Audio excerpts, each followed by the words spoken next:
अब जब बात हिंदू राष्ट्र की करी है तो हिंदू राष्ट्र तक पहुंचना कैसे है उस पे चिंतन करना है। और हिंदू राष्ट्र के लिए जो 4 चुनौतियां हमारा देश और हम सब फेस कर रहे हैं, वो 4 प्रमुख चुनौतियां हैं। सबसे पहला इस्लामिक आक्रामकता, दूसरा विस्तारवादी चर्च, तीसरा माओवादी षड्यंत्र और चौथा अलगाववादी आंदोलन। ये 4 प्रमुख चुनौतियां हमारे देश की, हम हिंदुओं की है। हर रोज हम इन चुनौतियों से लड़ते हैं। इस्लामिक आक्रामकता पर पहले हम चर्चा करते हैं। आपको बताती हूँ इस्लामिक आक्रामकता क्या होती है। रामनवमी की शोभा यात्रा निकली, पत्थरबाजी हुई, मालूम है सबको? कैसे खुशी से बोल रहे हैं हाँ। ये इस्लामिक आक्रामकता है। हमारे हिंदू देश में हमें अपना त्योहार मनाने से रोका जाता है। त्योहार मनाते हैं तो पत्थरबाजी होती है और कोई छोटे मोटे कंकर नहीं फेंके जाते, इतने बड़े बड़े पत्थर हिंदुओं पे, हिंदुओं की शोभा यात्राओं पे फेंके जाते हैं। दिल्ली जहांगीरपुरी की घटना आपको याद होगी कि कैसे अभी हनुमान जयंती के दिन पत्थरबाजी हुई। ये इस्लामिक आक्रामकता है। हिंदू अपनी रैली निकाल रहा है, उसको रैली निकालने से नहीं दी जा रही। ये इस्लामिक आक्रामकता के जो दुष्ट विधर्मी लोग हैं वो कहते हैं कि हमारे इलाके से क्यों निकली, तो मतलब किसी के बाप का है इलाका। भारत देश में रह के हमारा इलाका तुम्हारा इलाका ये क्या होता है? हम पाकिस्तान में तो नहीं रह रहे। और वैसे भी पाकिस्तान जो है वो कोई इस्लामिक देश नहीं है, कोई मुस्लिम देश नहीं है। भारत से ही हड़पा हुआ इस्लामिक आक्रामकता का जीता जागता सबूत है। भारत ही था जिसको पाकिस्तान बना दिया, इस्लामिक आक्रामकता का सबूत है। तो क्यों होती है पत्थरबाजी? क्या इस देश में हिंदू दुर्गा विसर्जन नहीं कर सकता? बंगाल में वो रिंकू पांडे दुर्गा विसर्जन करने गया तो उसको मार दिया गया। अभी हमारे गुजरात में किशन भरवाड़ ने एक सोशल मीडिया पे पोस्ट कर दी। उस पोस्ट पर इन विधर्मियों ने उसका मर्डर कर दिया। ये इस्लामिक आक्रामकता है, क्योंकि उन विधर्मियों को पता है कि हिंदू अपने आप में इस पिछले 70 साल में इतना कमजोर हो गया है कि वो प्रतिघात नहीं करेगा। मेरे जैसे लोग जब आके बोलते हैं तो हम पर सांप्रदायिकता का थप्पा लगा दिया जाता है। पर मैं कहती हूं कि अगर हुआ मेरे धर्म पर घात तो मैं प्रतिघात करूंगी। हिंदू हूं, हिंदुत्व की ही बात करूंगी।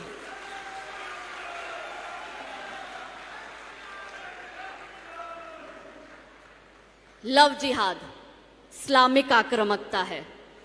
कैसे हमारी हिंदू लड़कियों को बहला के, फुसला के, ब्लैकमेलिंग कर कर, धमका कर ये विधर्मी उठा के ले जाते हैं। मैं लव जिहाद में पूरे भारत में कार्य कर रही हूँ।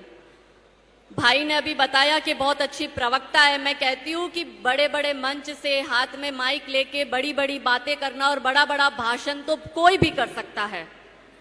मेरी असल जंग, असल लड़ाई हर रोज प्रत्यक्ष जिहादियों से होती है। जब हमारी लड़कियों को ले जाते हैं, रात को 2-2 बजे तक पुलिस चौकी में बैठी रहती हूँ। मुसलमानों के 250 लोग पुलिस चौकी के बाहर खड़े होते हैं, हमारे 2 लोग खड़े नहीं होते हैं। अवैध कब्जा, ये भी इस्लामिक आक्रामकता है। सोमनाथ मंदिर का नाम सुना है सबने? गुजरात में आया है। आप यकीन नहीं मानेंगे, सोमनाथ ट्रस्ट की ही जगह पर इन जिहादियों ने अवैध कब्जा कर लिया। खुद की मस्जिद बना दी, खुद का कब्रिस्तान बना दिया। और आज हमारे ही ट्रस्ट के लोग अपनी ही भूमि पाने के लिए लड़ रहे हैं, क्योंकि वकफ ने क्लेम कर दिया। क्योंकि उनको पता है हिंदू तो सोया हुआ है, भले ना हम उनकी जगह ले ले। आपका अपना घर है, मैं आके कब्जा करूंगी, करने दोगे? हाँ या ना? हाँ या ना? तो फिर हमारे मंदिर को क्यों कब्जा करने दे रहे हो? क्योंकि अपने बाप का थोड़ी है, किसी और के बाप का है ना? तो क्या मतलब इन मंदिरों को बनाने का, इस मंदिर में इतना दान देने का, जब आप अपने मंदिरों को नहीं बचा पाते हो? द्वारकाधीश का नाम सुना सबने? गुजरात में आया है द्वारका मंदिर। कितने लोग द्वारका मंदिर गए? बहुत कम लोग। एक द्वारका है और एक बेट द्वारका है। अब मैं आपको बेट द्वारका की हकीकत बताती हूँ। इस्लामिक आक्रामकता का जीता जागता एक और सबूत आपको देती हूँ। बेट द्वारका में टोटल संख्या वहां की 10,000 है। वहां पे ओखा पोर्ट आया और ओखा पोर्ट से बाय बोट हमें जाना पड़ता है बेट द्वारका, जो 15 मिनट का रास्ता है। उस बेट द्वारका की टोटल जनसंख्या 10,000 है, उसमें मात्र हिंदू 1500 है और 8,500 मुसलमान हैं। अब आप सोचिए, और हमारा जो बेट द्वारका का जो हमारा कृष्ण मंदिर है, वो कृष्ण मंदिर चारों तरफ से जिहादियों से घिरा हुआ है।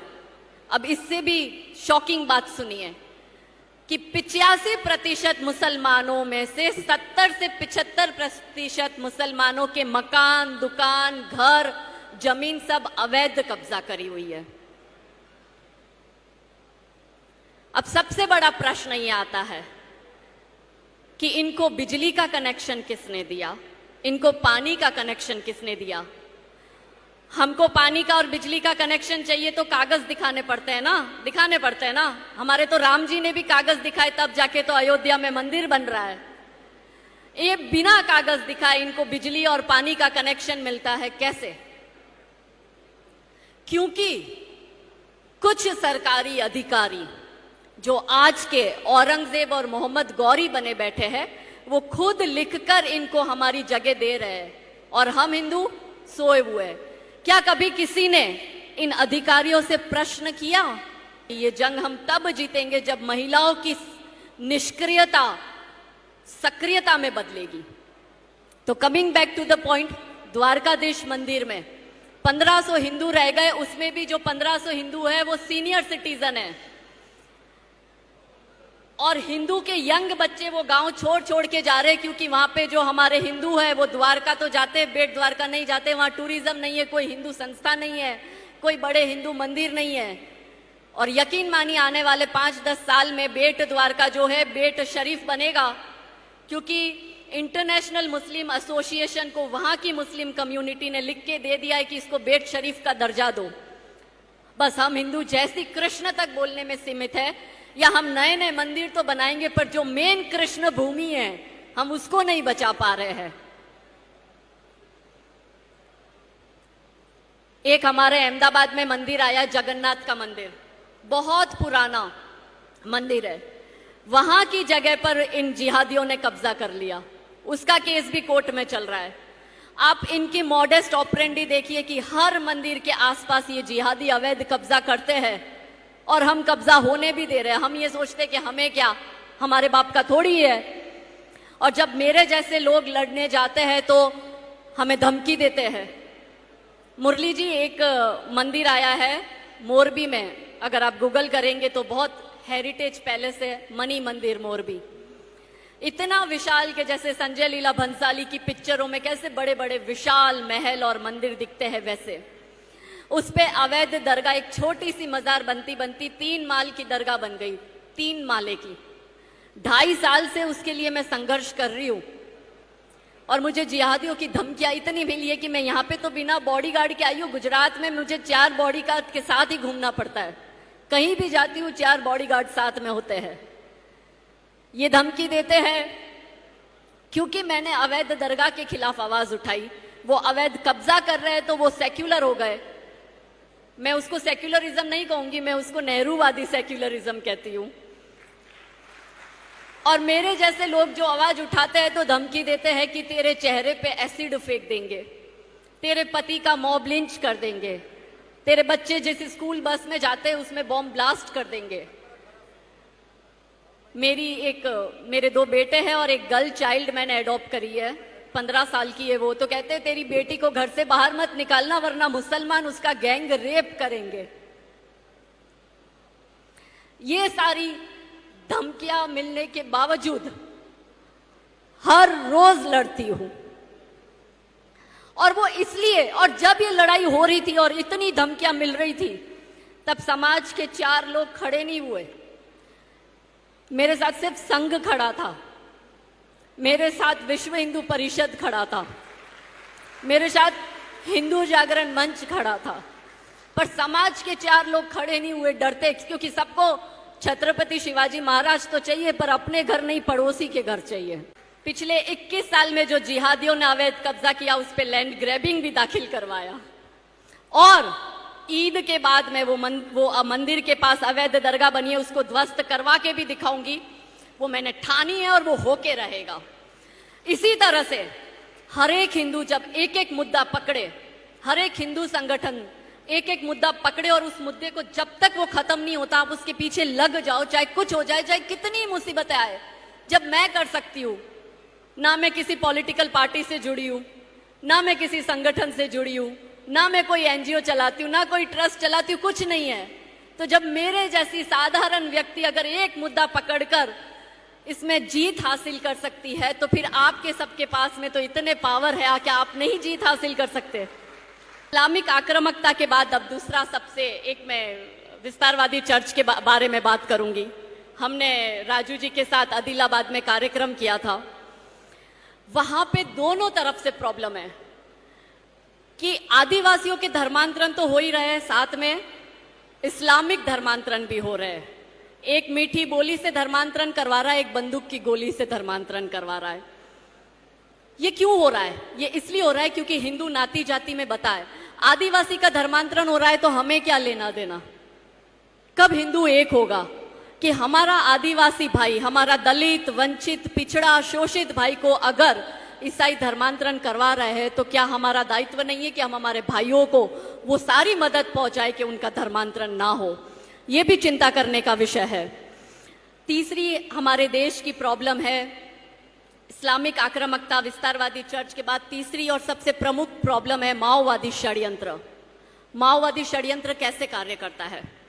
कम्युनिस्ट इस्लामिस्ट ग्रुप मिलकर षड्यंत्र रचता है। ये षड्यंत्र ऐसे रचे जाते हैं कि जैसे बॉलीवुड की फिल्में हैं, केदारनाथ फिल्में आप सबने देखी?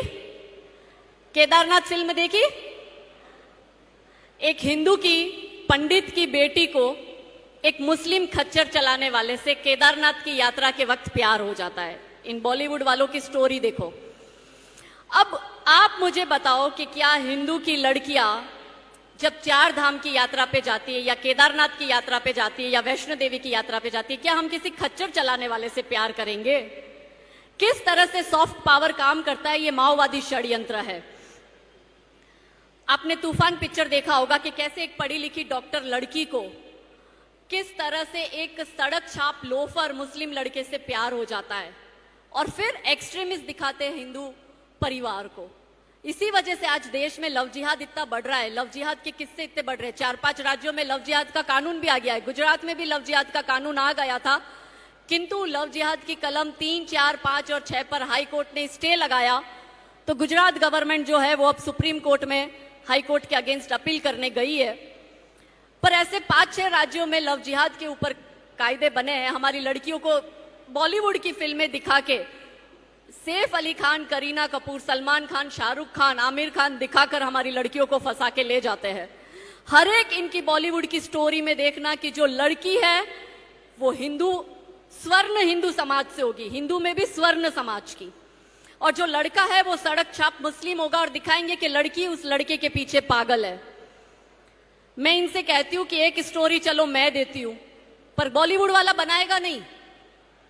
मैं छोटी थी तब से वैष्णो देवी जा रही हूं, हर साल जाती हूं, और मैं खुद भी पंडित की बेटी हूं। मुझे तो आज तक कभी किसी खच्चर चलाने वाले से प्यार नहीं हुआ। तो ये कैसे दिखाते किसी हिंदू की लड़की को खच्चर चलाने वाले से प्यार हो? कभी इनको बोलो, मैं स्टोरी देती हूं कि एक निजाम या नवाब की बेटी अजमेर शरीफ की दरगाह पर चादर चढ़ाने गई है। दरगाह के बाहर एक मोची जो है वो चप्पल सिल रहा है, और लड़की जैसे ही चादर चढ़ा के बाहर आती है, लड़की की चप्पल टूटती है, और लड़की जो है उस मोची के पास चप्पल सिलवाती है, और सिलवाते सिलवाते आंखों आंखों में नैन मटक्का होता है और मोची से प्यार हो जाता है। और फिर वो निजाम और नवाब की लड़की जो है वो मोची के साथ भाग जाती है। ऐसी स्टोरी भी बनाओ, मगर ये ऐसी स्टोरी आपको नहीं बनाएंगे, क्योंकि इनको लव जिहाद दिखाना है, सॉफ्ट पावर के जरिए हमारी लड़कियों के दिमाग को बरगलाना है। जेएनयू, डीयू, टिस यूनिवर्सिटी, भू यूनिवर्सिटी, जादवपुर यूनिवर्सिटी, ये सब, और इनको सपोर्ट करते हैं माओवादी षड्यंत्र के अंतर्गत बॉलीवुड और media, national media, international media, New York times, Washington post, ये सब इस षड्यंत्र में शामिल होते हैं। सभी शामिल है इस षड्यंत्र में, सिर्फ कन्हैया कुमार और रविश कुमार ही थोड़ी है। तो ये एक पूरा ऐसा षड्यंत्र करते हैं, ऐसा प्रोपोगेंडा करते हैं कम्युनिस्ट इस्लामिस्ट एजेंडा के अंतर्गत, और हिंदुओं को बदनाम करते हैं। और सबसे अंत में है, मैं बात करती हूँ अलगाववादी आंदोलन की। अभी किसान आंदोलन हुआ, ये अलगाववादी आंदोलन है। जाट आंदोलन, ठाकुर आंदोलन, ब्राह्मण आंदोलन, पटेल आंदोलन, दलित आंदोलन, ये सारे अलगाववादी आंदोलन है। हिंदुओं को अलग करने के लिए आंदोलन बनाए गए हैं। हिजाब आंदोलन, जब जब चुनाव आएगा एक एक आंदोलन खड़ा होगा। मैं आज ही यहां से घोषणा करके जाती हूं कि इस साल के अंत में गुजरात में चुनाव है, देख लेना कितने आंदोलन होते हैं, कितने दंगे करवाएंगे ये लोग।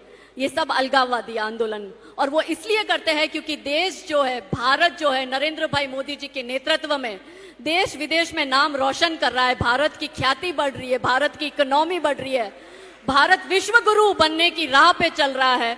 अखंड भारत का निर्माण भी होगा, और मोदी जी के नेतृत्व में, योगी जी के नेतृत्व में, हेमंत बिश्वा शर्मा जैसे हमारे देश को इतने अच्छे मुख्यमंत्री मिले, उन सबके नेतृत्व में भारत हिंदू राष्ट्र भी बनेगा। तो ये सारे कार्य में जब हिंदू ताकतें एक होती है तब इन लोगों को डर लगता है, इसलिए ये अलगाववादी आंदोलन कराते हैं, हिंदुओं को बांटने की राजनीति करते हैं।